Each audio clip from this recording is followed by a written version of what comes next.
Hai kita semua, jom buat aiskrim goreng macam saya buat dalam video ni. Kalau makan macam ni memang sedap gila. Nak buatnya pun senang, modal pun tak banyak. Korang mesti ada kata macam saya pegang ni lah dengan roti, aiskrim, secukupnya lah.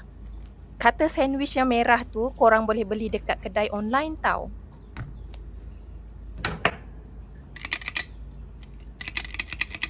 Nak buatnya senang, korang buat je macam saya buat dalam video ni tau. Ikut je cara saya buat dalam video ni. Roti tu korang gunalah apa-apa brand tapi saya guna brand Gardenia. Kalau ada kata sandwich macam ni kan memang senanglah nak guna, korang tekan aje. Korang nak guna apa ni, nak buat kari pak pun boleh tau guna kata yang saya pakai ni.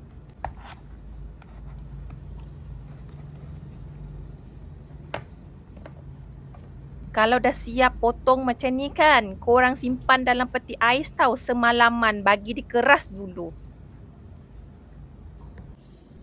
Kalau dah keras macam ni, barulah korang boleh goreng dengan minyak panas tau.